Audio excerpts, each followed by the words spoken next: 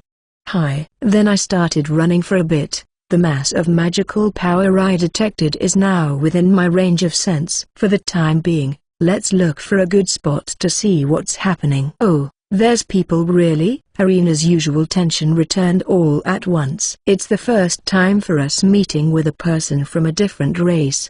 The tension is starting to go up. Oh wait, it seems like it's under attack. The first human I discovered was being chased by demons. The distance is around 100 meters away. He was riding something like a wagon.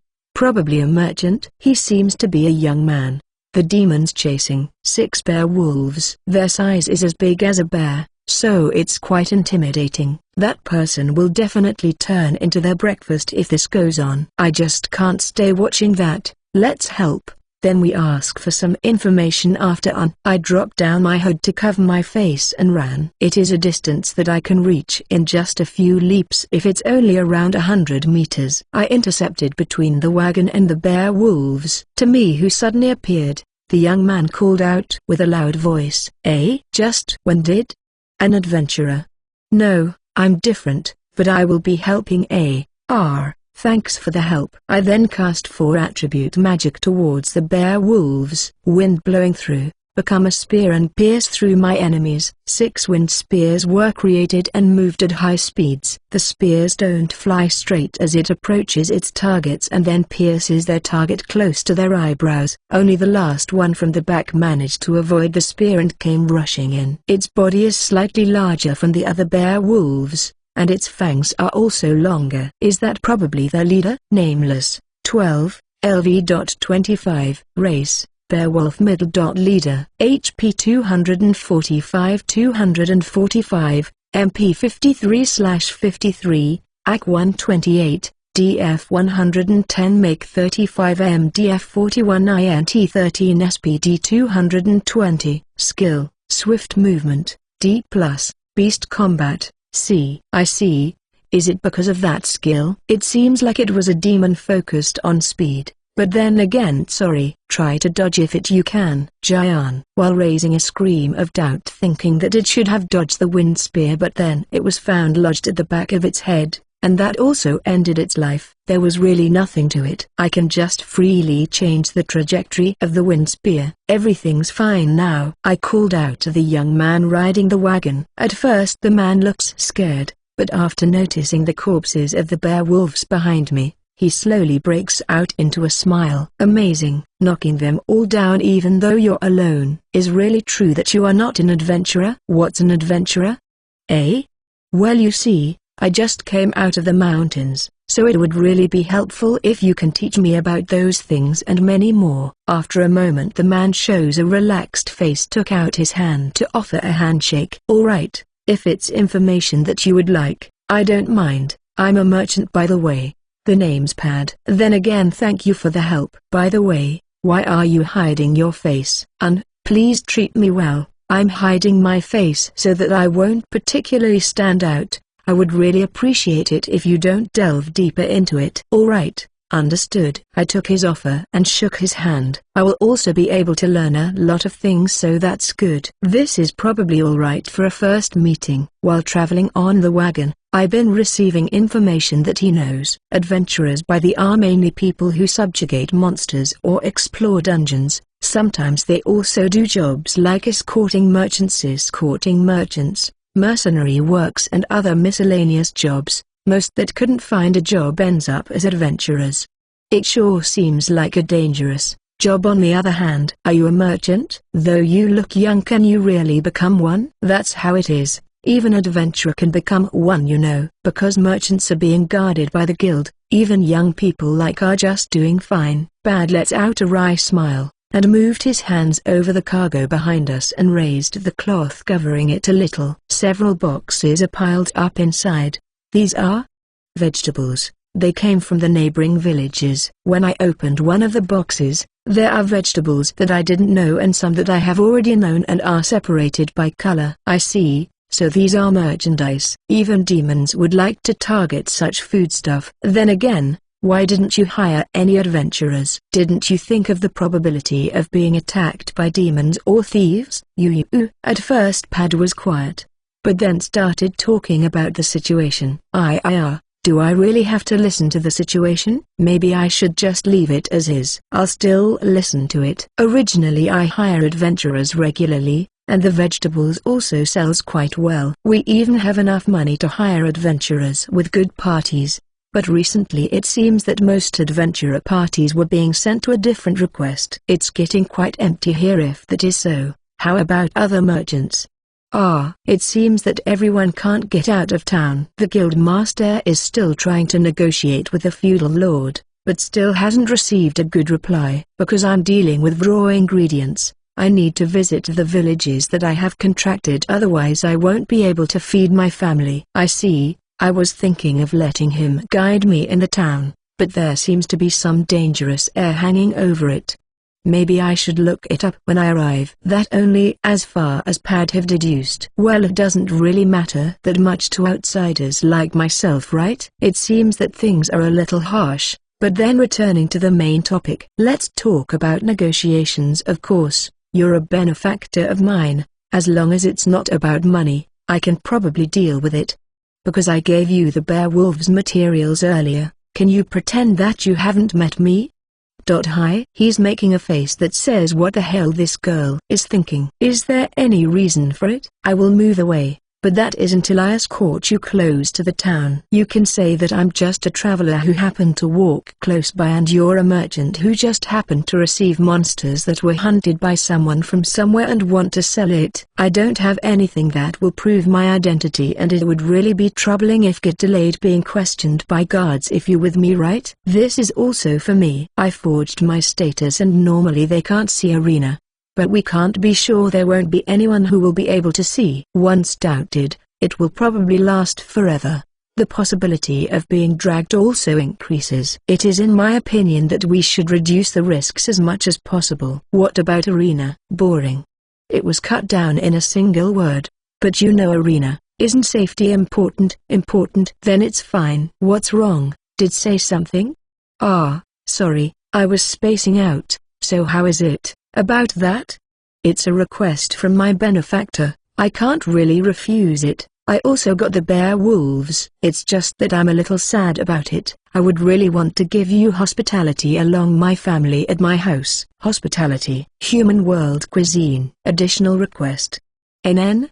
Even though I said to go separate ways before entering the town, I didn't really mention about not meeting anymore. So I would really be pleased to take that offer of hospitality. With those words, Pad gave the familiar smiling face. When I extended my hands this time, he took it and shakes it vigorously. Right, and one more thing I would like to ask. What is it? Are there any other races in this town we're heading? Of course. Of course. Most of them were treated as slaves though. Why? No way, no way. Is this world something like that? Slavery seems to be something that exists here. I wonder if the culture is something like that. Why did you become depressed? No. It's just something of a culture shock a little. Well, I'll just confirm it myself at a later time. As I said that, I jumped off the wagon. But still slaves, I have also read such novels. But, well, what's wrong? No, it's nothing. Anyway, the town, I'm looking forward to it. After several hours, I can finally see it. Impressive. Oh, so huge. In front of us is a tall gate and a massive wall that seems to surround the town. Before that, we saw people entering the town under the gate where soldiers are inspecting. It seems that our turn will be coming soon. Okay, next, please show your identification card. When my turn came, A soldier came to me. He exactly have the looks of a dutiful guard. I have come from a mountain village and was planning to have my identification issued here from today. Well, that is quite rare. Then you need to have a deposit. But do you have any money? It's 3 silver coins.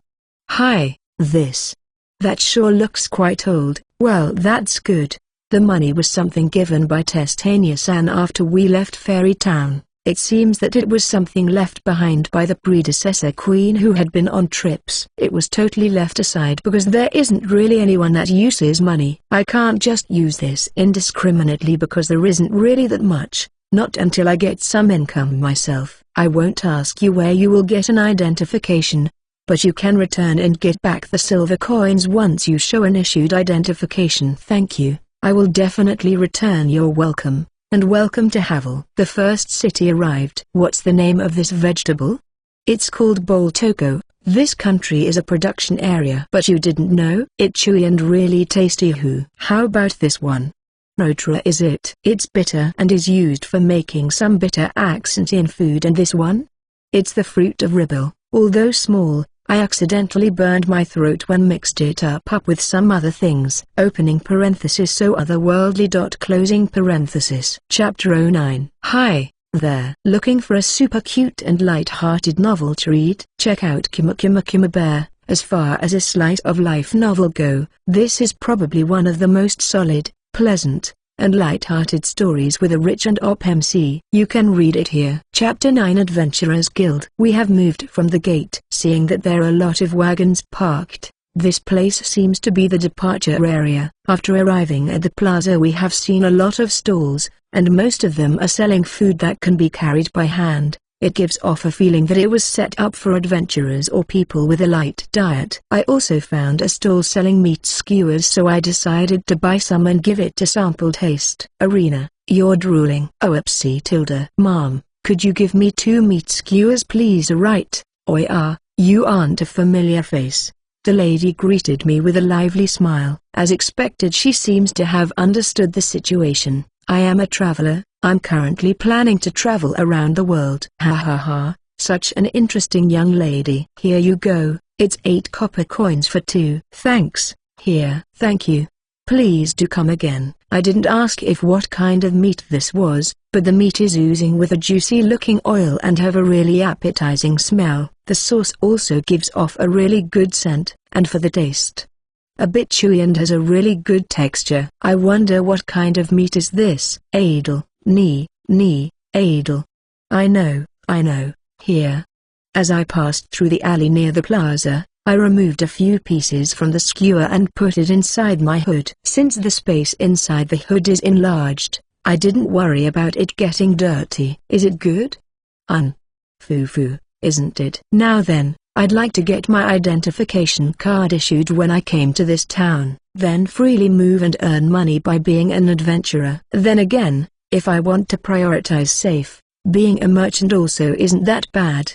But because I don't have any acquaintance who can be my mentor, it will difficult. As expected, I should be an adventurer. I want to earn money as soon as possible. After all, I won't probably be in danger, not unless I encounter a demon far stronger than a dragon. Alright, let's head to the Adventurers Guild. I have heard from Pad where it was located, so I could find it without any problem. Or rather, let's head straight there now. There are many children running along the way of merchants and adventurers, and everyone seems to be full of vigor. At first glance it looks like there isn't any problem around, but after looking closely at one point wrinkles start to form from my eyebrows. Collars. Beastman. I saw a muscular lion-like beast person carrying the materials of a house under construction, following instructions of a seemingly muscular person. In a shop along the road, I saw a girl with dog ears chained to a wagon. There were also a lot of female beast men inside a cage. People around me didn't mind it, and just pass by as if it was natural part of the landscape. When I think about it, I'm feeling quite disgusted and makes me remember memories of my past life. I hid my face inside my hood so people won't see my expression. But still, I've been wondering if I'm the only one feeling strange like this in comparison to the people around. I still can't accept this though. In the center of the town I finally found the Adventurers Guild, And it sure is big. Probably 3 times bigger than a normal house, is it? There aren't that much earthquakes in this continent. Well, can't help being surprised about it. Let's enter inside. I have already prepared myself. As I entered, I quickly found a reception counter and went straight towards it. There seems to be a tavern on the left side of it. Let's get some juice from the bar master later. I continued heading towards the reception. I felt gazes from the surrounding adventurers, but I just ignored them because it feels like they are only trying to evaluate me. On the counter window, a beautiful Nae-san greeted me with a gentle smile. She has blonde hair and thin makeup. I can smell a faint sweet scent. Yup, this is really like a receptionist. Hello. Welcome, young lady. What may be your business here? I would like to register as an adventurer. You see, I came from a mountain village and couldn't get an identification card from there. I see. There will be some explanation and examination before registering. Will that be all right? That's fine. Then the receptionist hands out a piece of paper. Are you able to read and write letters? Yes, I was taught in the village, so it's fine. Then it should be fine. Please fill up this application form. In case of receiving injury or anything during the examination, we will be able to deal with it with recovery magic, but it will cost a silver coin. I do recommend filling it up. But what do you think about it? I'm a human for the time being, so let's accept the offer. Yes. Please apply me to it. Oh, such confidence. Then I will be calling the examiner, so please use this tool to measure your status so that we can keep track of your performance. In the direction that was pointed, there was some kind of crystal-like ornament that resembles a box. Disclosure of your status is by your will, but as most people hide their own, please think about it. After saying so, the receptionist Nae-san went to the back of the counter.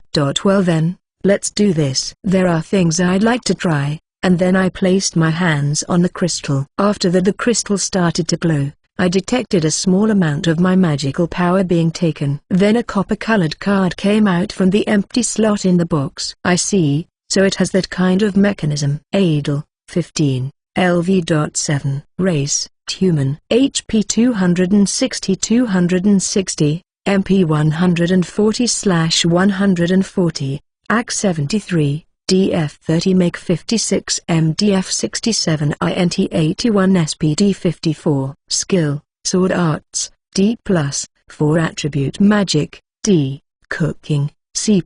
All skills and status other than cooking have been camouflaged with concealment effect. I think this should probably be enough as status for an adventurer that can beat a lot of goblins or escape without trouble. Sword Arts was also set as if it was above beginner level and a little bit familiar to it. As for magic, it was set to a level that you won't be having problems using it on daily necessities. Oju-san, the examiner has selected, so please come with me. Was there no problem issuing your status? Yes, it was fine. I don't really have anything to worry about my status, so I'll be showing it.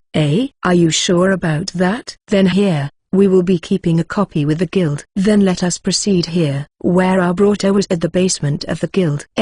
Is this structurally okay? Won't this building sink? This place has been created to be used as training grounds for adventurers and also as an evacuation center in case a disaster happens. You can train yourself here anytime once you passed the exams, so please do your best. Oh, is that Oju-san the one you mentioned? After hearing that, I looked over the training ground and noticed a man standing up in the middle of the training field and approached us. He was wearing light equipment, a muscle man that looks quite strong. His face also gives off a strong feeling. Are you the examiner? Then let us begin. Oh, and you don't have to worry because I will be properly holding back just to be safe. I have been doing this for a long time. The details of the exam will be to fight with within 3 minutes. Chu-chan should keep up with me with swordsmanship or be able to use magic 10 times. If you will be able to do this, then you will be accepted. Do you mean there will no win or lose? Yeah, so come in with all you've got. I will also be evaluating your stance, so do your best. Are we using weapons for training? No. You can use whatever you want, and we will also have a recovery team nearby. If you are injured, there won't be any problem as long as it's not an instant death. That sure is true. After nodding, I pulled out my sword and prepared for combat. Rina-san, the receptionist, stands in between. We will now begin the exam. I will signaling the end of the exam, so please don't worry about it. Now then, begin. Thus the first interpersonal combat began. But first let's see the examiner's status. Drew, 35, LV.83, race, human, HP 1023 1023, MP 587/587, AC 731, DF 710, mate 352, MDF 277, INT 54, SPD 411, skill, sword arts, B+, 4 attribute magic, C+, swift movement, B, iron wall, C, adjustment, B+, grappling arts, B. Isn't he quite strong? So such a person is an examiner. Having status this high would probably be good enough. The level of adjustment is also high, so I guess showing a little bit of power would also be okay. Terrier. For now, I swiftly closed in and waved my sword. There is quite a huge difference in status, and I have to perform as if my fighting style was that of a beginner. Psst, seems like you're giving it your all when the examiner lightly intercepts my attack. I swing my sword swiftly to his side. He then quickly avoided it by crouching and jumping backward. I am somehow thankful that I was able to match up his speed. Spears of wind. Pierce him. A spear of wind was created, and it was 10 in number as the examiner wants and was sent at a slower speed. You sure seem to have promising future when it comes to magic. While being able to use it 10 times, you are also using it with sword arts. I am grateful for that. He breaks the spears of wind with his skill. I've shown a slightly upset face. Then quickly moved again and block his sword strike. It is a good thing to stand up to fear, but be sure to keep caution. At the point where our swords collide, an elbow strike was released towards my chin this time. I avoided it by moving my face back with a paper-thin margin, and then my sword was pushed down with a strong force from above. It seems that he used swift movement this time. His attack was also received by my sword, but it was blown off and rolled to the ground. Arena inside my hood seems to be getting excited. Well, that she's enjoying it, so it's fine. I can tell that you are still holding back. It's probably time you stop that. It seems that the examiner is getting a little bit more excited. He immediately pursued me to attack. I then jumped back and released magic. Earth, create a wall and rise, prevent everything. I tried to hold down the pursuit by creating an earth wall in front of the examiner view, but the examiner just went straight into the wall and pierced through it without trouble. But that's just fine. I cannot be stopped by something like that. Well, the main purpose of that wall was not to block but to distract even just a little bit. I grabbed the examiner's leg by stooping down and pulled it down with great force. While falling down on his back, he quickly escapes, kicking the spot where I hold. The examiner then quickly escaped by rolling back and returning to his stance. I tried to pursue, but it was no good. That grappling technique sure is troublesome. Dangerous. Dangerous. I was about to be finished. Your fighting intuition and use of feints are good. You seem to be too used to fighting despite being beginner. Seriously, from where did you actually come from? I am just from the countryside, and have always been hunting.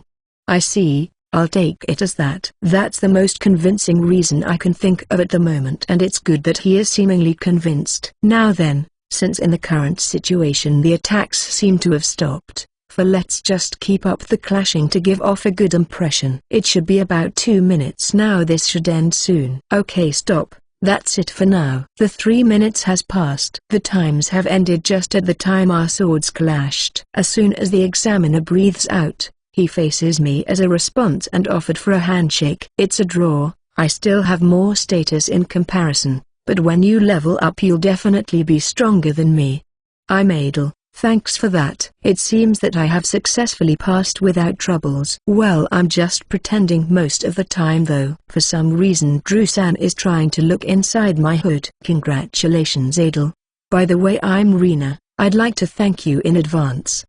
Pleased to work with you. Then, just go and finish the registration, then explain about the adventurer's guidelines. Yes. Then Drew-san, Thank you for the hard work. Well then Adel-san, let's go this way. Drew-san waved his hand and finally walked away. I was also led by Rina-san and was brought to a private room. Now then, this is the application form.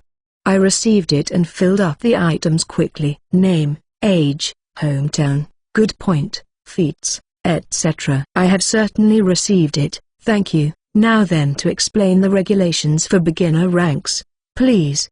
Arina-san, could you please stop jumping about inside the hood? I'm happy but it's making me feel embarrassed. If you register as an adventurer, most people starts as F ranked. After that, the rank will rise according to the degree of accomplishments you have gained upon requests, the number of surpassed demons and the degree of contribution towards the town and the country. Although there is no clear standard regarding this, please understand that it should be done precisely and fairly. Starter ranks are from F to D.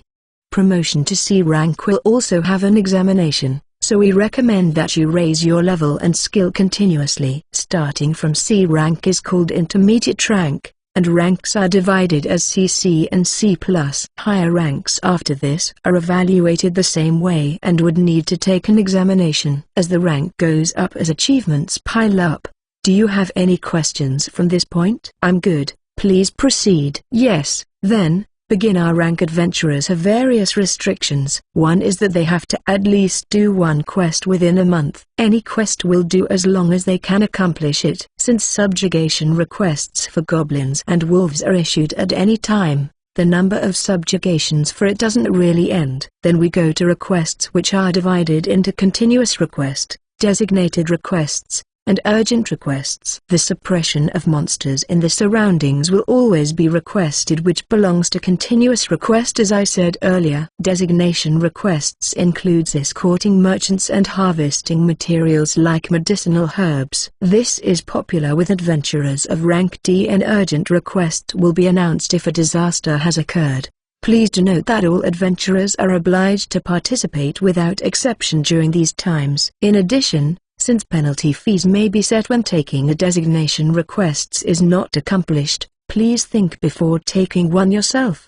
There are no unreasonable things included so far. It has a fairly good regulation, and you can move freely as long as you don't cause any trouble or show any troublesome behavior. In the case of causing crimes, the guild won't be involved with it. Dealing with it would be followed in accordance to the town or country's established laws. What about problems between adventurers?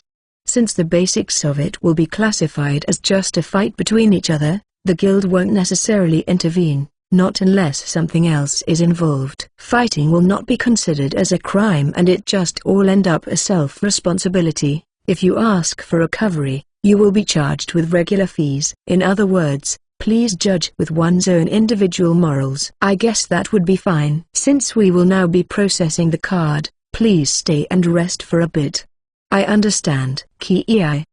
Button. I currently have some free time. Arena, want to play a little Shiratari? Leave it to me. Then, here is your adventure card. It was a metal sheet that was handed over to me. My name and rank was engraved into it. Only this? It looks really simple. About this, is there anything special about it? This plate have been designed to be able to check the guild's mark when passing magic powers into it. It is used for the guild, so it will also be considered as an identification card. Oh, and please do be careful not to lose it. We will be charging some penalties in case it is lost. Okay, I'll be sure to treasure it. About this, is there anything special about it? No. I don't think you should actually take it that far. Yup. I'm not really worried about it getting lost since I can store it using space magic. With this, I have safely become an adventurer. It's good that it was finished earlier than expected. I wanted to try and take a request now. Is it okay if I take a request now? Oh, but didn't you just have a fight with Drew-san? I'm fine. I'm quite confident with my strength. So I decided to get a subjugation request for goblins and wolves. Both of them only requires 5 of them, so it will end in a bit. Oh, that's right, there was one more thing I'd like to ask. What is it? Can you recommended me an inn to stay in? Introduced in. 1 room please for 1 person. The stay will be for a week. No, I don't think you should actually take it that far. Yes. Ito. An adventurer person, right? A silver coin is charged for one person a day. Is there something wrong? No, there isn't anything wrong. Is that so? You eyes, seems scary tilde, opening parenthesis sailor animal girl with cute braided hair. Marvelous. Closing parenthesis. Chapter 10. Hi there. Looking for a super cute and light-hearted novel to read? Check out Kima Kima Kima Bear. As far as a slice of life novel go, this is probably one of the most solid, pleasant, and light-hearted stories with a rich and op MC. You can read it here. Chapter 10. Hunting Time. I went to the lodgings recommended by Rina-san and then going out of town after making a reservation for a week. The purpose is of course subjugation of wolves and goblins, and I even bought a monster dictionary for beginners on the way. It quite useful as it tells the details of subjugation materials and procedures on dismantling. Now the arena. From here on I will proceed with the subjugation requests, but what will you do? Helping. As expected. I have plans on accumulating experience, but I guess it's still good as is. Now then, let's get as far away from the city as possible. I might be seen by other parties nearby if I don't away. Oh, found them quickly. After running for several minutes I found a monster. Are those furry four-legged demons wolves? Unlike horn wolves, it seems to be a bit larger and have no horns. The fangs are strangely longer though. Nameless. 2, LV.4. Race. Wolf. HP 170 MP 8/8, AC 53, DF 31 Make 8 M DF 11 INT 9 SPD 55. Skill. Solid hair, D+. Unlike goblins, its status is much stronger. The solid hair skills seems to be good against physical attacks. Garu. I tried slashing the wolf that jumped towards me with power on similar level to my camouflaged status. The sword just slid on its fur. Just like that it continued down to its claws. At the point of contact its claws got broken and blood slowly drifts out of it. Seems like it got angry from the end was showing an intimidating look. I see. It can definitely intercept it. Is the combat method it's using utilizing its tough body hair. The next moment I cut off its neck with my raw status. The two other wolves that were startled from the astounding speed were also cut down one by one. After that I immediately stored their corpses. On the next targets let's have Arena deal with them. Leave it to me. I immediately found 3 wolves. Arena then jumped out of my hood and quickly casted fairy magic. By the way, Arena's status is like this. Arena 3, LV.97. Race Fairy. HP 547 MP 3420 AC 68. DF 2038 Make 1184 MDF 3254 INT 72 SPD 530. Intrinsic skill, fairy magic, water, manifestation dependency, skill, concealment, B. It's a literally armored fairy nuke. As expected from armor made out from dragon materials. Most attacks wouldn't be able to damage her, let alone leaving a scratch. Arena made a huge water ball and fired it towards the wolves. Giant. The water ball hits them just as they were about to dodge it. A terrible sound was released and their bodies went flying. Only the wolves remain rolling on the ground was left behind. She posted a victorious V sign with a face filled with a smile. As Arena started traveling with me, she started playing board games inside my hood. Her INT seems to have risen a little. Is there such an effect in this world too? You able to beat them well? Actually there is really huge difference in status, but she's cute so I'll forgive everything. The wolf was also in a beautiful state. Well then next is goblin hunting. I have fought a lot of them on our hometown area. Let's get this over with. Jaya. Yukiu. Igyu. Jaya. Everyone was annihilated together in one magic strike. Next is to strip the demons of materials and gathering them in one spot. In my previous life, rabbits, snakes and fishes were cooked and eaten without any feelings of aversion towards it. I took off the goblin's right ears, the fur of wolves, and eyeballs. The rest were burned. The smoke was wrapped in water and was returned to the ground. As expected, I don't seem to be satisfied yet. Tilda Arena is also starting to turn into a battle junkie. Then again, I wonder what other creatures live around here. I opened the monster dictionary. Tilda.org. According to the monster dictionary, it has the figure of a huge person with the head of a pig is what was drawn. I imagine some dangerous delusions when speaking about orcs, but I wonder if such tragedies ever happen here. Well, I don't really have to think deeply about it. More than that, I wonder if orc is edible. I wonder if it is possible to go for it, because if looks like a pig. Arena, want to hunt this? Hunt Tilda. Then it's settled. I asked Arena to fly and search from the sky. Then she found 3 of them a few hundred meters away. When I ran towards the direction she instructed, I found orcs taking a nap in the middle of the meadows. Oi, what a careless bunch. Nameless. 5, LV.14. Race, Oak. HP 595 595 MP 3/3. AC 197. DF 154 Make 2 MDF 98 INT 5 SPD 13. Skills, Meat Wall, C. Surely it has a really fat-looking body, but Meat Wall is just bad. According to Monster Dictionary, the defense power is quite high, making this demon possessing such skill serve as the little wall for D-rank parties. It gives a good experience value if you defeat with a party that has good cooperation, because the monster's movement is considerably slow. The meat is also edible, and is delicious even by just baking it. But it sure is quite big. Its weight would probably reach around 300 kilograms if you considered its body structure. I wonder how a party can carry something like this. Do they lend trolleys to carry them? And go? Ah, it opened its eyes. As the orc spotted me, it quickly got up and grabs his club. Although it looks quick, this series of actions took about 15 seconds long. I is really slow. There are likely many ways to take it down from that point. Grower. The orc swings down his club, but it didn't hit anything thanks to the telephone punch stance before releasing the attack. The low intelligence is also probably one of its causes. It's really just a meat wall. Arena, go ASR. Using fairy magic, she created a water ball big enough to cover the orc's head. Soya.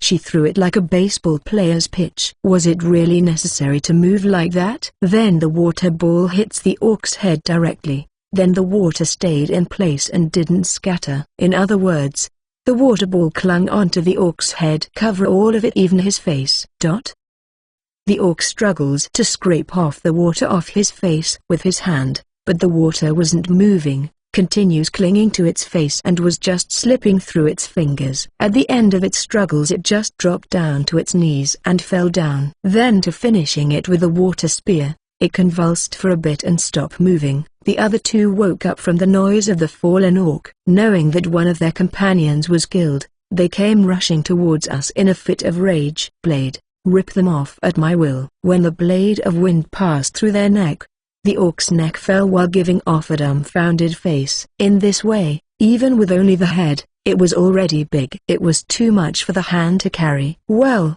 I should just disassemble it then store it. Arena, because I'm about to cut it up. Can you wash it with water? Leave it to me. Washy Tilda. Let's burn all the internal organs and unnecessary part for the time being. I don't need the fat. Then, after removing the parts including the tongue, it will probably be finished soon. Now then, shall we head back soon? The sun is still high up, but I want to return and cash this up on the guild before the sun sets. It's only a distance that would take 10 minutes if I run. But let's move carefully for the time being since it's just the first day. I arranged my hood, placed Arena inside and returned back to the town. By the way, I still haven't refunded the silver coins that I handed this morning at the gate. I went out from a different gate than the one that I've entered. Yosh, let's go pick it up now. A short while just before the sun starts to set I arrived at the front of the city. There were some adventurers standing at the front of the gate. 3 adventurers. Everyone seems to be men at a good age, but when they found me approaching, they approached me with a smile creeping out of their faces. I cover over the hood so no one would be able to see inside. Yoju-chan, even though you just registered today, did you go subjugating even at such time? Yes, I have just returned from that now. I see. Why don't you hand it over to us? Is what they say so? Then the three of them surrounded me and pulled out their swords. Because there seems to be no other people around, only the guards are watching, but there isn't anyone who trying to speak out at all. As you see, asking the soldiers for help would be useless. Third parties won't especially interfere in adventurers' troubles. Moreover, outside town would be excluded in extraterritorial law. Even if we rough you up for a bit, it will only be concluded as injuries through battle and will be cured. If you leave behind what you have collected now, we might just see it with a blind eye and not inflict any damage onto you beautiful body. I don't really want to go along with their proposal because I have a feeling that they won't actually go along with it. Probably the perpetrator also knows a lot about this. Apart from the one talking, I closed in my distance with the other two from behind. After defeating you guys and dragging you into the city, should I drop you off at the guardhouse? There seems to be a lot of witnesses around after all. That coming from the mouth of just a single person. However, you should have just gladly received the advice of your senpai. Men do it. One person went for a thrust, the other one was shaken off, and the man in front of me went for an upper slash. It seems like they are trying to kill me. Perhaps they were one of the witnesses during my fight with Drew. That's probably why they went to attack, but it seems these people weren't really aware of the difference in power. Geikin. Their unsheathed swords lost their blade all the way down and only the handle was left behind. The men looked at me with a dumbfounded face. A sword was held on my hand. It was a common iron sword, but there wasn't any change to it even after that. Perhaps you have seen my fight with Drew-san and you just assumed that I'm probably just some D-rank adventurer. Well, you see, I am actually B-rank. I wonder if you can really do anything with such a low status. This bitch, what should we do? Oi! The two people behind me roared. But aren't they planning to escape? This will be punishment for the crime of making Arena listen to dirty words. I punched the three in their stomachs and they all fainted. I took out a rope and bound them, then dragged them in front of the gate guards. How should I put it? Robbers? Bandits? Whichever would be good. Just consider these people as criminals. I have certainly witnessed it. But you sure are strong, Ju-chan. When I saw you this morning, I didn't really expect that it would be like this. Oh, it was that person whom I met this morning. I take out and showed my guild card. I have finally obtained an identification card. I would like to get my silver coins. Alright, leave them over here. I'll bring these people to the detention house. Hi. And after the event involving the adventurers, I am now returned to town. I also got my 3 silver coins, and afterwards it's only exchanging loot with the guild. I also bought 2 skewers from an open space nearby, then headed for the Adventurers Guild while having a duet with Arena. Is Rina-san here? I'm over here. Welcome back, Adel. You really did go out alone. Rina-san was sitting at the receptionist desk. I raised my hood a little and shown a smile. Then put out a bag containing subjugation parts from goblins and wolves and placed it on the counter. Since I have successfully finished the request, can have the rewards? Yes, I have confirmed it. Subjugation parts for 5 goblins and 5 wolves. Also, I would like to sell wolf materials if it's alright. Is Rina-san here? It's alright. Please proceed over here. I took out 5 wolf furs from my back. Rina-san was seemingly astonished. As expected, it seemed kind of suspicious. Where did you take that out from just now? Ito. From my back? Just maybe, you have something more there? You mean like this one? I took out the orc tongue again from my back. Rina asked me that she would check it out for a bit. Isn't this an orc's tongue? Isn't this supposed to be a D-rank demon? Right, well, it was taking a nap, so I quickly subjugated it. I see, then I am convinced. But please do be careful next time, alright? Because it is common sense that you need to be with a party when dealing with orcs. Okay. And so after that, the total amount of money I got was 6 silver coins and 25 copper coins. I think that should be good enough as starting income for the first day. That would be enough to pay for 6 days on the inn. In the end, Rina-san said that should be enough for today. Please have a good rest. And after that I headed back to the inn. The moment the doors were closed, 2 people dived into the bed. A bed with a good amount of firmness,